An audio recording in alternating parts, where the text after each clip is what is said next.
अब हम अपने चूंकि लेसन नंबर 1 को समाप्त कर चुके हैं, अब हमारा लेसन नंबर 2 स्टार्ट हुआ है आज, और जिसका नाम है विलियन। इसे हम अंग्रेजी में कहते हैं सॉल्यूशन। ठीक है, चूंकि राधा कृष्णन इंस्टीट्यूट में आप लोग YouTube के माध्यम से ये चैप्टर पढ़ रहे हैं, तो इसलिए इसमें आपको डबल मेहनत करनी होगी। ठीक है ना, समय देना होगा, अच्छे से तैयारी करनी होगी। देखिए विलियन क्या होता है। विलियन को अंग्रेजी में हम सॉल्यूशन कहते हैं। वैसे तो हम विलियन को मिश्रण के रूप में भी जानते हैं। जो मिश्रण होता है वो भी तो विलियन ही होता है। कब होता है विलियन? यदि वो लिक्विड स्टेट में हो, और यदि वो सॉलिड स्टेट में है तो हम उसको मिश्रण कह देते हैं। समझ में आई बात? मिक्सअप बोल देते हैं। अब देखिए, a homogeneous mixture of 2 or more substance is called solution। Homogeneous mixture मतलब समान जातियों वाला मिश्रण 2 या 2 से अधिक पदार्थों का क्या कहलाता है? विलियन कहलाता है। समझ में आ गई बात? हिंदी में पढ़िए विलियन को। 2 या 2 से अधिक पदार्थों का समांगी मिश्रण विलियन कहलाता है। समांगी जो मिश्रण होता है उसको क्या कहते हैं बेटे? मिश्रण जो होता है समांगी मिश्रण 2 या 2 से अधिक पदार्थों का, उसको क्या नाम दे दिया? विलियन। विलियन में उपस्थित दोनों घटकों की मूल भौतिक अवस्थाएं समान होने की स्थिति में, अगर दोनों भौतिक अवस्थाएं जैसे ठोस, द्रव, गैस हमने मानी हुई हैं, में अगर समान हो जाएं, भैया तो लिक्विड हो जाए या फिर सॉलिड हो जाए या फिर गैस हो जाए, तो उन दोनों भौतिक अवस्थाओं में जो भी घटक अधिक मात्रा में होगा, 2 या 2 से अधिक पदार्थ मिला रहे हो ना, तो जो भी घटक या जो भी पदार्थ उसमें अधिक मात्रा में होगा उसे विलायक कहेंगे, और जो घटक कम मात्रा में होगा उसे विलेय कहेंगे। समझ में आ गई बात? ये बहुत अच्छी बात आपको बहुत आसान से शब्दों में यहाँ पर समझा दी गई है। बताइए इतनी बात समझ में आई? क्या कहा? दोबारा से सुनो। 2 या 2 से अधिक पदार्थों का समांगी मिश्रण क्या कहलाता है? विलियन कहलाता है। विलियन में उपस्थित दोनों घटकों की मूल भौतिक अवस्थाएं समान होने की स्थिति में, जैसे आपने पानी के अंदर नींबू का रस मिलाना है, तो पानी का 1 गिलास ले लिया, वो भी लिक्विड है, और नींबू का रस ले लिया, वो भी लिक्विड है। तो पानी ज्यादा मात्रा में है तो पानी विलायक हो गया, और नींबू का जो रस है वो कम मात्रा में है, वो विलेय हो गया। क्योंकि जो कम मात्रा में होगा उसको विलेय कहेंगे, और जो अधिक मात्रा में होगा उसको विलायक कहेंगे। विलायक को सोलवेंट कहते हैं, और जो घुलता है, जो विलेय होता है, उसको सोल्यूट कहते हैं। क्या कहते हैं? सोल्यूट। क्लियर होगी बात? अब आगे चलिए, क्या बात बताई विदुषी? समझ में आ रहा है आपकी? अब देखो, फॉर एग्जाम्पल में हम क्या कहेंगे? 10% एल्कोहल के जलीय विलयन में एल्कोहल विलेय है। 10% का मतलब क्या है? 10% का मतलब है 10 ग्राम। अगर ग्राम में मात्राएं ले रखी हैं, अगर ml में मात्रा ले रखी है तो ml में कहेंगे, ग्राम में मात्रा ले रखी है तो ग्राम में कहेंगे। हम कहेंगे 10% एल्कोहल के जलीय विलयन में। आपने कह दिया जलीय विलयन, तो ml की बात हो रही है या लीटर की बात हो रही है? तो हम कहेंगे कि 10 ml जलीय विलयन में एल्कोहल जो है वो विलेय है, और जो बाकी 90% बच रहा है यानी कि 90 ml है वो जल है, अर्थात उसको हम विलायक कहते हैं। क्लियर होगी बात? समझ में आई बात? तब जाके 90 और 10 बराबर 100% विलयन आपका तैयार होता है। सब 100% विलयन कब तैयार होता है? जब 10% आपने उसमें विलेय मिलाना है और 90% उसमें विलायक मिलाना है। यानी कि 10% आपने क्या मिलाना है? एल्कोहल मिलाना है, और 90% उसमें क्या मिलाना है? जल मिलाना है। तब जाके 100% का विलयन तैयार होगा। क्लियर होगी बात? आगे चलिए, बहुत ही अच्छी बात आप लोगों के पास यहाँ बताई गई है, विलेयता, जिसको हम कहते हैं सोल्यूबिलिटी। क्या? सोल्यूबिलिटी। विलेयता क्या है? किसी पदार्थ की वह अधिकतम मात्रा जो निश्चित ताप पर 100 ग्राम विलायक में घुल सकती है या घुल जाती है, पदार्थ की विलेयता कहलाती है। भाई विलेयता क्या है? विलेयता मिलाए गए पदार्थ की वो मात्रा है जो घुलती है, और जो नहीं घुलती वो अविलेयता। जितनी मात्रा घुल गई वो विलेयता, और जितनी मात्रा घुलने से बच गई वो अविलेयता। उसको नहीं विलेयता में ले सकते हम। सपोज करिए आपने 1 गिलास पानी लिया और उसके अंदर आपने 2 चम्मच चीनी की डाल दी, तो वो 2 चम्मच तो घुल जाती हैं, लेकिन आपने उसके अंदर तीसरी चम्मच डाली और तीसरी चम्मच उसमें घुलती नहीं है। सपोज करने की बात मैं कह रहा हूँ, कल्पना करने की बात। तो तीसरी चम्मच उसमें घुल नहीं रही है, तो उस चीनी की विलेयता कितनी हो गई? 2 चम्मच हो गई, क्योंकि 2 ही चम्मच तो घुली है ना, तो विलेयता क्या हो गई? 2 चम्मच। और वो जो 1 चम्मच बची है वो अविलेयता है। समझ में आई बात? कोई दिक्कत तो नहीं है? समझ में आ रही है बात ये? तो कहने का तात्पर्य ये है कि जितने % घुल जाती है मात्रा, वही उसकी विलेयता कहलाती है। अब दोबारा से समझते हैं सोल्युबिलिटी के केस में कि किसी पदार्थ की वह अधिकतम मात्रा जो निश्चित ताप पर 100 ग्राम विलायक में घुल जाएगी, वही उसकी विलेयता कहलाएगी। समझ आ रही है ये बात? आगे चलेंगे। अब इसके बाद और भी ज्यादा अच्छी बात आई, तनु विलयन। तनु विलयन किसको कहते हैं? अंग्रेजी में कहते हैं डाइल्यूट सॉल्यूशन। क्या कहते हैं बेटे? Dilute solution. अब देखिए, जब विलयन में विलायक की मात्रा अधिक होती है, क्या? जब विलयन में विलायक की मात्रा अधिक होती है, ठीक है ना, तनु विलयन की बात कर रहे हैं, और विलेय की मात्रा कम होती है, तो उसे तनु विलयन कहते हैं। उसको क्या कहते हैं? तनु विलयन। यानी कि जब किसी विलयन में विलेय थोड़ा है और विलायक ज्यादा है, मतलब चीनी 1 चम्मच है और पानी 1 बाल्टी है, तो विलेय थोड़ा है ना और विलायक बहुत ज्यादा है उसकी अपेक्षा, तो ऐसा विलयन क्या होगा? तनु विलयन। तनु विलयन को हम नॉर्मली कम क्रियाशील भी कह देते हैं या हल्का विलयन भी कह देते हैं। समझ में आई बात? क्या? कम क्रियाशील, हल्का विलयन, जिसकी ज्यादा रिएक्टिविटी नहीं होती, तनु विलयन कहलाता है। तो हम क्या कहेंगे? 1 गिलास जल के अंदर आधा चम्मच चीनी तनु विलयन का उदाहरण है। किसका? तनु विलयन का उदाहरण है। समझ आई बात? कोई दिक्कत तो नहीं है? अब बात करते हैं किसकी? सांद्र विलयन की। इसको अंग्रेजी में कहते हैं कंसंट्रेटेड सॉल्यूशन। क्या कहते हैं? कंसंट्रेटेड सॉल्यूशन बोलते हैं इसको अंग्रेजी में। हम समझ में भी आ रहा है? नहीं आ नहीं रहा है? समझ है भाई ना? समझ नहीं आ रहा। किस किस की समझ में आया है? सबके समझ में आया है? आया है समझ में? अब देखो, सांद्र विलयन, इसको कहते हैं कंसंट्रेटेड सॉल्यूशन। क्या कहते हैं रेणुबेन जी? Concentrated solution. ये चीजें तो आपको पहले ही पढ़ाई हुई हैं, ये तो जनरल चीजें हैं, बस रिपीट कर रहे हैं हम। ठीक है, अब देखिए, यदि विलयन में विलेय की मात्रा अधिक हो, मतलब विलेय मतलब सोल्यूट। क्या बेटा? सोल्यूट की मात्रा अधिक हो तथा विलायक मतलब सोलवेंट की मात्रा कम हो। भाई विलेय की मात्रा, घुलने वाले पदार्थ की मात्रा ज्यादा है और घोलने वाले पदार्थ की मात्रा कम है, तो प्राप्त होने वाले विलयन को सांद्र विलयन कहते हैं। क्या कहते हैं बेटे इसको? सांद्र विलयन कहते हैं। ठीक है, फॉर एग्जाम्पल में क्या कहेंगे?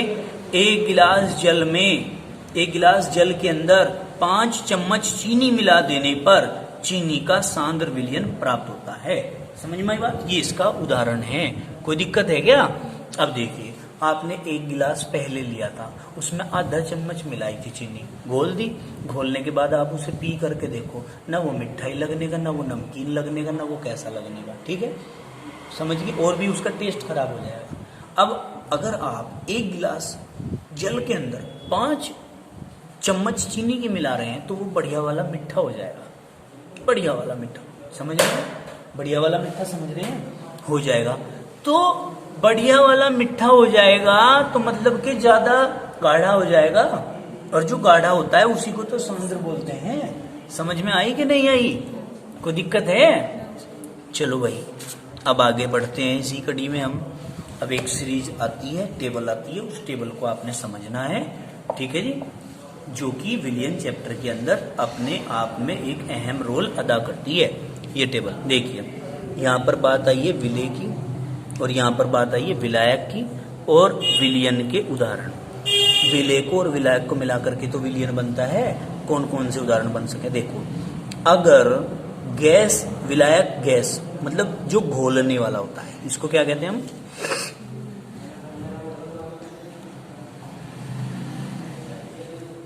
घोलने वाला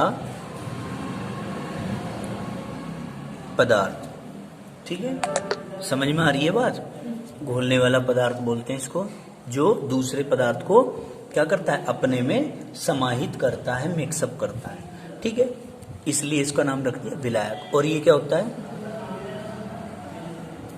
ये होता है घुलने वाला पदार्थ। ठीक है, अब वो गैस भी हो सकता है, ठोस भी हो सकता है, तीन ही अवस्थाएं हैं, उसी रूप में हो सकता है। देखिए, अब गैस में अगर गैस घोल दी जाए, गैस में गैस घोल दी जाए तो दो गैसों का विलयन बन जाएगा, मिक्सअप बन जाएगा। और मिक्सअप को आपने क्या कहा? विलयन। तो दो गैसों का मिश्रण बनेगा, जैसे कि वायु। गैस में गैस घोल करके दो गैसों का मिश्रण बनेगा, जैसे कि वायु। अब देखो, नहाया नहीं करते, नहाए नहीं थे आज? अच्छा, देखो तेल नहीं लगाया सर में फिर? अच्छा, थोड़ा होगा फिर वो। ठीक है, अब देखो विलायक क्या है? द्रव। क्या है? क्या है भाई? भैया जी मोहम्मद खान ने अपने सर चेप पे चेक कराया कि मेरे भी लग रहा नहीं सर पे तेल, ये इतना लगावे कि चाहे दुनिया लगा लो इनके सिर पे से तार के भी। ठीक है नहीं? ये इतना कोटा पूरा। देखो यहाँ भाई, अगर द्रव के अंदर गैस घोलते हैं, द्रव के अंदर गैस को घोलोगे तो क्या होगा? सोडा वाटर की बोतल का उदाहरण बन जाएगा, जैसे कि लिम्का, जो कि फेवरेट रहती है लिम्का, मरीजों को दी जाती है। ठीक है नहीं? तो क्या है, अब जब आप सोडा वाटर की बोतल खोलते हैं तो उसमें से गैस नहीं निकलती क्या? तो द्रव के अंदर गैस घुली हुई थी। ठीक है नहीं? अब ठोस के अंदर अगर गैस मिलाएंगे तो क्या बनेगा?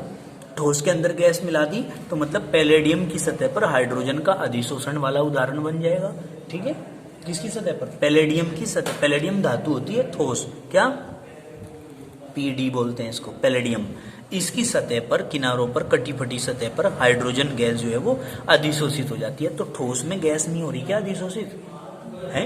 अब देखिए, द्रव में द्रव मिलाएंगे तो जल में एल्कोहल का घोलना, यानी कि पैक बना बना के पीते हैं जैसे लोग, क्या करते हैं भाई? लिक्विड लिक्विड है दोनों चीजें।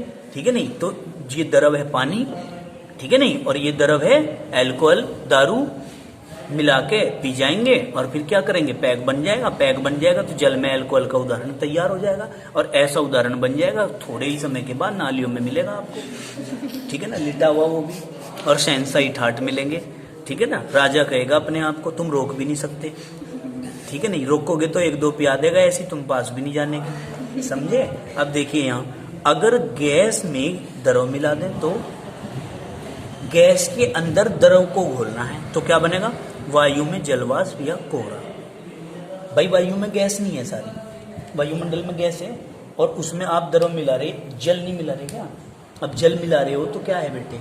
जलवाष्प नहीं बन रही वहां। समझ में नहीं आ रही बात? तो वो क्या होती है? रात में नमी के रूप में नीचे आ जाती है। अब देखिए उसका उदाहरण तैयार हो जाएगा। हम इसे कोहरा भी कह सकते हैं, ज्यादा ठंड होगी तो कोहरा बन जाएगा। ठीक है? कोहरा क्या होता है? धूल का एक छोटा सा कण कंप्रेस्ड होकर के, यानी कि ठंडे वातावरण में आकर के अपने आसपास की नमी को अवशोषित कर लेता है और एक बड़ी बूंद के रूप में अपना आकार बना लेता है। और इस प्रकार से जब असंख्य कण इकट्ठे हो जाते हैं तब हम उसको कोहरा नाम दे देते हैं। दिखाई नहीं देता जब सामने। ठीक है? जब गाड़ी से टकरानी गई थी क्या आपकी? मोहम्मद खान भैया जी, अंधेरा दिख रहा था आपको, कोहरे में दिख नहीं रहा था कुछ, समझ गए? उसको कहते हैं कोहरा। ठीक है? अब देखिए हम क्या कहते हैं? द्रव, ठोस। अब द्रव का ठोस में मतलब ठोस घोलने वाला है और द्रव घोलने वाला है। ठोस में द्रव को घोल लोगे तो क्या बनेगा? सोडियम के साथ Hg का बना अम्लगम। क्या? सोडियम के साथ Hg का बना अम्लगम, मतलब दो धातुओं का मिश्रण। ठीक है? कोई दिक्कत तो नहीं है? या दूध प्लस चीनी। अब देखो दूध, ये चीनी जो है ये ठोस है, इसके अंदर आपने दूध डाल दिया तो जो मिश्रण तैयार हो रहा है वो क्या है? वो द्रव और ठोस का उदाहरण तैयार हो रहा है। अब आप ठोस में ठोस मिलाएंगे तो सोने में तांबा, सोना भी ठोस, तांबा भी ठोस, तो दो धातुओं का मिश्रण बन जाएगा। अगर आप गैस में ठोस को मिलाएंगे तो कपूर का गैस में मिश्रण यानी कि धुआं, गैस में ठोस मिला रहे हो, गैस तो है ही इस वातावरण में, अब ठोस यानी कि कपूर मिला दिया आपने इसमें, तो क्या होगा, मिश्रण तैयार हो जाएगा। समझ में आ रही है बात? आई नहीं समझ में बात है? अब हम देखेंगे, ये द्रव है विलायक, इसमें आपने ठोस मिला दिया, द्रव में क्या मिला दिया, ठोस। जब द्रव में ठोस मिला रहे हो तो यानी कि चीनी का जलीय विलयन तैयार कर रहे हो, चीनी प्लस जल।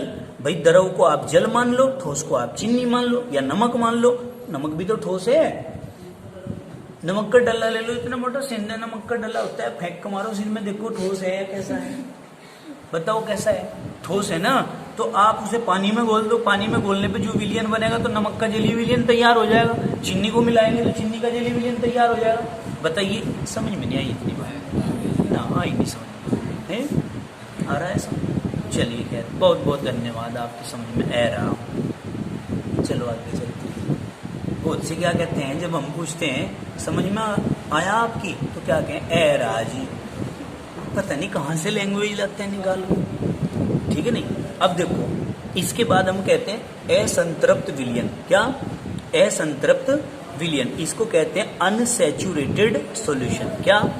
अनसैचुरेटेड सॉल्यूशन बोलते हैं। अब देखिए क्या होता है असंतृप्त विलयन, किसी भी विलयन में विलेय की मात्रा यदि उसकी विलेयता से कम हो, मतलब सुन लो बात ध्यान से, असंतृप्त मतलब आपने कोई चीज मिला दी है घोलने के लिए, और वो जितनी घुलनी थी वो तो घुल गई, बाकी जो बची हुई है वो घुल नहीं पाई, ठीक है ना। तो जो अच्छे प्रकार से मिक्सअप हो जाती है, घुल जाती है, वो तो होती है संतृप्त। और जो घोलने के बाद शेष रह जाती है वो क्या होती है, वो होती है असंतृप्त, जो घुलती नहीं। आप कंचे चला रहे, घुल नहीं रहा, समझ में आई बात, खूब मिक्सअप करने का प्रयास कर रहे हैं परंतु वो मिक्स नहीं हो रहा है, तो वो असंतृप्त है बेटे। समझ में आई बात? समझ में नहीं आई? अब देखो क्या कहा, किसी भी विलयन में विलेय की मात्रा, विलेय की मात्रा यदि उसकी विलेयता से कम हो, विलेयता थी 50, ठीक है, लेकिन विलेयता से कम हो, 40 गुली, नमस्ते बेटा, विलेयता 50 थी लेकिन 40 गुली, नमस्ते भाई जी, समझ में आई बात? तो क्या है, 10 तो बच गई, अब जो 10 बच गई वो तो घुल ही नहीं पाई, और जब वो घुल नहीं पाई तो विलयन कैसा रह गया, असंतृप्त। समझ में नहीं आई बात? अगर बराबर हो जाती विलेय की और विलायक की विलेयता बराबर हो जाती, फिर संतृप्त हो जाता। समझ में नहीं आई बात? आई समझ में? भाई 50 थे घुलने वाले मॉलिक्यूल, लेकिन घुले 40, 10 बच गए। अब 10 बच गए यानी कि विलेयता 50 होनी चाहिए थी, लेकिन घुली 40 ही, कम है ना। तो इसका मतलब क्या है, वह विलयन असंतृप्त विलयन कहलाता है। समझ में आई बात? दोबारा सुनो, किसी भी विलयन में विलेय की मात्रा यदि उसकी विलेयता से कम होती है तो वह विलयन असंतृप्त विलयन कहलाता है। क्लियर होगी? आगे चलिए, फॉर एग्जांपल में हम क्या कहेंगे, यदि किसी गैस की एक ताप पर विलेयता 30 ग्राम प्रति लीटर या प्रति 100 ग्राम विलायक हो, मतलब क्या कहा, सुनियो, एग्जाम्पल में भी बात बहुत अच्छी दी है। किसी गैस की एक ताप पर विलेयता 30 ग्राम प्रति 100 ग्राम है, विलायक हो 30 ग्राम प्रति 100 ग्राम, मतलब 100 ग्राम में 30 ग्राम घुलने वाली होनी चाहिए, ठीक है, समझ में आ रही है बात। विलायक हो तो उसी ताप पर, टेम्परेचर वही पहले वाला, उसी ताप पर 100 ग्राम विलायक में यदि 28 ग्राम विलेय हुआ हो कोई पदार्थ, 30 तो नहीं हुआ, 28 हुआ ना, 2 ग्राम कम है, अभी पूरा तो नहीं घुला, तो इसलिए यह विलयन असंतृप्त ही होगा। समझ गए? यानी कि कहने की बात यह है, जब तक ये विलेयता 30 ग्राम नहीं होने की, क्योंकि इसकी विलेयता 30 ग्राम थी, नापी गई थी, मैच की गई थी स्केल से कि कितनी घुल सकती है, तो इसने कहा था कि 100 ग्राम में 30 ग्राम घुल सकती है, लेकिन घुल रही यहाँ कितनी, 28 ग्राम, तो इसका मतलब विलयन अभी कैसा है बेटे, असंतृप्त होगा। क्लियर होगी बात? अब आगे चलते हैं, संतृप्त। अब संतृप्त में क्या है, घुल जानी चाहिए बराबर बराबर। देखो, सैचुरेटेड सॉल्यूशन इसका नाम दे दिया, क्या बोल दिया? Saturated solution. देखो भाई ध्यान से देखो, संतृप्त विलयन वह विलयन होता है जिसमें उस ताप पर और अधिक विलेय न घोला जा सके। यानी कि एक निश्चित टेम्परेचर पर जितनी मात्रा घुलनी चाहिए थी उतनी घुल गई, इससे ज्यादा हम घोल नहीं सकते। ठीक है जी, जितनी मात्रा घुलनी थी उतनी घुल गई, इससे ज्यादा हम एक भी मॉलिक्यूल उसमें घोल नहीं सकते। अर्थात किसी ताप पर जल की एक निश्चित मात्रा में थोड़ी चीनी डालकर उसे हिलाने पर चीनी जल में विलय हो जाती है। घुल गई, थोड़ी चीनी डाल ली, घुला मिला दी उसे आपस में, तो वो घुल गई। समझ में आ रही है बात? फिर क्या कहा? जल में और अधिक चीनी लगातार मिलाते रहने पर एक स्थिति ऐसी आएगी, पंकज जी से ले लो, एक स्थिति ऐसी आएगी जब हम उसको लगातार घोलते रहेंगे तो एक स्थिति ऐसी आएगी कि चीनी जल में घुलनी बंद हो जाती है। भाई जब घोलते ही रहोगे, ऐसे तो है नहीं कि समुंदर है घोलते चले जाओ। समझ रहे हैं कि नहीं? कोई निश्चित मात्रा ले रखी है ना, तो निश्चित मात्रा के अंदर घुलने वाली मात्रा भी तो निश्चित ही होगी। तो एक कंडीशन ऐसी आएगी जब वो घुलनी बंद हो जाएगी। जिस टाइम पे वो घुलनी बंद हो जाएगी उस समय हम कहेंगे कि विलयन संतृप्त स्थिति में आ गया है। ठीक है, आगे समझ में बात? अब देखो, संतृप्त विलयन उसे कहते हैं जिसमें ठोस और विलयन में साम्य हो। ये भी बात बहुत बढ़िया है, जिसमें ठोस में और विलयन में क्या हो जाए? साम्य स्थापित हो जाए, उससे ज्यादा हम घोल ना सकें। समझ में आई बात? क्या कहा हमने? संतृप्त विलयन उसे कहते हैं जिसमें ठोस और विलयन में साम्य स्थापित हो जाए, साम्य हो जाए। ठीक है, अब आगे देखिए, जैसे चीनी के विलयन में निम्न साम्य होता है, ठोस चीनी को अगर मिला दिया जाए तो क्या हो जाएगा बेटे? चीनी का विलयन बन जाएगा। आगे समझ में? अब देखो, संतृप्त, ये जो शब्द आ रहा है संतृप्त, इसको उदाहरण के तौर पे हम बताते हैं, बार बार बताते हैं, हर साल बताते हैं, अब फिर बता रहे हैं आप लोगों को भी। संतृप्त स्थिति कैसी होती है? जैसे बड़े बुड्ढे कहीं रिश्तेदारी में चले जाते हैं या फिर नया नया दूल्हा रिश्तेदारी में जाता है अपनी ससुराल में, तो वहां जाकर के क्या होता है आपको पता ही है। चलो मैं अभी बता रहा हूँ। अब क्या होता है, नया नवेला दूल्हा है, वो ससुराल में चला गया है, तो क्या होगा? सालियां या साले होंगे वहां, क्या कहेंगे? जीजा जी एक और ले लो, है ना। खाने के लिए प्रयास किया जाएगा। पहले तो बुरा या चावल घी घूप डाल के आएगा, तो शुरू में होती है खातिर पानी, बाद में खातिर पानी लट से होती है दूल्हों की आजकल। ठीक है ना, शुरू में तो खाने पीने से करते हैं, बाद में लट से करते हैं। क्यों? वो अपनी औकात पर आ जाते हैं ना फिर दूल्हे। ठीक है, साल भर बाद अपनी औकात पर आ जाते हैं वो, फिर कहते हैं ये नहीं दिया, वो नहीं दिया, बेड छोटा है, अलमारी छोटी है। मैं जनता को सुला लो और जनता के कपड़े इकट्ठे कर लो। ठीक है नहीं, अलमारी छोटी बताते हैं ना, ऐसे ऐसे बातें करते हैं। ठीक है नहीं, वॉशिंग मशीन LG की नहीं दी, मगर इसे भाई LG की नहीं दी, है ना, जैसी दे दी ठीक है, जो दे दिया ठीक है। ठीक है नहीं, जब रिश्तेदारी में जाएगा कहेगी अब की बार तो 10 ही रुपए दिए, और क्या 1000 का देंगे तुझे भाई, या 2000 का देंगे, लुटवा दो अपने घर को। समझ गए? तो दूल्हों की स्थिति औकात का 1 साल में ही पता चल जाता है, ज्यादा नहीं टाइम लगता। तो हम बता रहे हैं, तो शुरू में की बात बता रहे हैं हम। तो जैसे शादी होती है तो जाते हैं रिश्तेदारी में, तो पूरा चावल आएंगे, है ना, घी आएगा खूब सारा, दाल आएगी, जो भी सब्जी बना रखी खूब खिलाएंगे। फिर रोटियों पे बात आ जाती है, रोटियों छक तो पहले ही आवे। ठीक है ना, फल फूल भी आते हैं, थोड़ी बहुत सलाद भी आती है, चलो खैर कोई बात नहीं, वो तो किसी की किस्मत में हुई। तो फिर जीजा जी एक रोटी ले लो, फिर वो एक भी खा लेगा, फिर वो कहेगा कि एक गरम सी ले लो, अच्छा ठीक है, फिर वो कहेगा चलो ठीक है भाई एक और खा ली। अब वो छक गया, अब वो ऐसी स्थिति में आ गया, वो छक गया अब। ठीक है नहीं, फिर वो क्या कहेगी, फिर वो साली आएगी या साला आएगा, क्यों कहेगा जीजा जी एक अच्छा मेरे नाम की ले लो। ठीक है, तो वो भी चल भाई एडजस्ट कर लेगा जैसे कैसे करके। ठीक है नहीं, फिर उसके बाद फिर आएगा, फिर कहेगा अच्छा एक दीदी के नाम की भी ले लो। सारे को ठेका इसने नहीं ले रखा है, तो क्या होगा, मतलब कोई गुब्बारा थोड़ा ही है कि भरते चले जाओ, फट भी तो जाएगा, फिर खाता रहेगा। एक कंडीशन ऐसी आएगी कि गर्दन के जो डाडवा बोलते हैं इसको, डाडवा है ना, इसको घटक बोलते हैं, जो वॉइस बॉक्स बोलते हैं इसको, वॉइस बॉक्स भी इसी को बोलते हैं, कई सारे नाम है इसके, यहाँ तक आ जाता है। फिर कहते हैं बाद में कि जी अच्छा एक और ले लो। वो यूं कहेगा भाई अब बिल्कुल आत्मा तृप्त हो गई, अब इच्छा नहीं रही बिल्कुल भी ना, अब 1% भी इच्छा नहीं है, मैं कुछ भी खा पी नहीं सकता हूँ। ठीक है ना, तो भाई जब ऐसी कंडीशन आ जाती है तो हम उस कंडीशन में क्या कह देते हैं कि भाई तृप्त हो गई आत्मा तृप्त हो गई। तो वो तृप्त नहीं है, वो संतृप्त हो गया। संतृप्त क्यों हो गया, हम अपने टॉपिक पर ले आए इस बात को घुमा करके।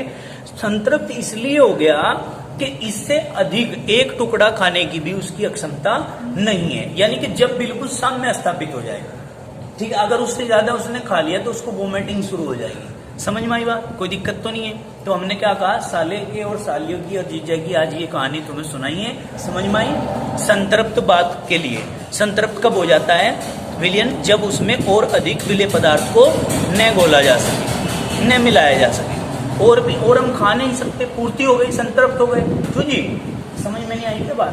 अब आगे चलते हैं, एक टॉपिक रह गया, फिर आज छुट्टी करते हैं, फिर दोबारा कल से शुरू करेंगे। अति संतृप्त विलयन यानी कि super saturated solution. Super saturated solution क्या है, मतलब घुलने की जितनी अक्षमता थी वो तो पूरी हो गई, अब उससे ज्यादा फिर ठूस रहे उसके अंदर। मतलब जैसे दूल्हे ने रोटी खा ली थी, सुन लो बात को यहाँ ध्यान से, दूल्हे ने रोटी खा ली थी, छप गया था पूरा, यूं कहता जी यहाँ तक कट गया बिल्कुल, फिर उसे बाद में ये कह दिया जाए अजी अच्छा लो थोड़ा सा फल जरूर खा लो, या बाद में रसगुल्ला ले आए जी लो रसगुल्ला भी खा लो। तो वो जो रसगुल्ला उसको खिलाया जा रहा है, बाद में गुलाब जामुन बर्फी वगैरह, वो अति संतृप्त वाली स्थिति है। कैसी है वो, अति संतृप्त वाली स्थिति, क्योंकि वो खा तो रहा, बस जबरदस्ती खा रहा, उसे पता कुछ नहीं, मामला उलट सुलट होने में देर नहीं लगने की, ठीक है नहीं। तो मतलब क्या है, मतलब कहने का ये, वो जो रसगुल्ला खिलाया गया वो अधिक खिला दिया, तो मतलब जितनी अक्षमता थी उससे तो ज्यादा ही खिला दिया, तो वो है अति संतृप्त विलयन। क्या है वो, यानी कि उस कंडीशन में वो अति संतृप्त हो जाए। भाई आज तो हद से ज्यादा खिला दिया भाई, आज तो भाई पेट फटने को हो रहा भाई, ऐसे बोलते हैं ना, ठीक है नहीं। अब देखिए सुपर सैचुरेटेड सॉल्यूशन कहते हैं इसको। अब पढ़ते हैं, एक निश्चित ताप पर किसी विलयन को संतृप्त करने के लिए आवश्यक मात्रा से अधिक, बात को सुन लो, संतृप्त करने के लिए आवश्यक मात्रा से अधिक पदार्थ की मात्रा यदि विलयन में मिला दी जाती है।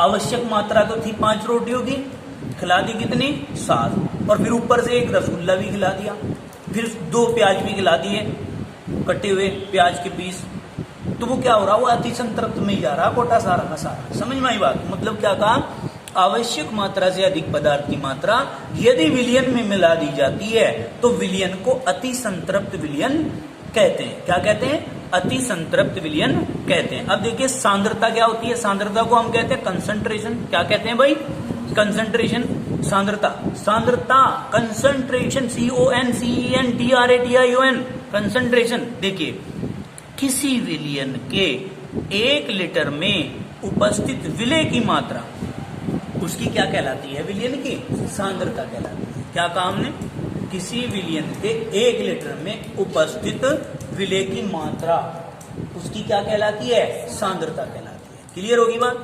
इट्स रिप्रेजेंटेड बाय C और S। C से कंसंट्रेशन और घुलने वाली मात्रा कह रहे हैं आप, घुलने वाली मात्रा को बेटे सोल्यूबिलिटी भी कहते हैं, तो इसलिए S से भी रिप्रेजेंट कर देते हैं। अब सांद्रता ज्ञात करने की विधियां निम्न प्रकार से हैं। सबसे पहला है प्रतिशत के पदों में, ये प्रतिशत के पदों में जो है ये, इसको हम कल पढ़ेंगे। धन्यवाद।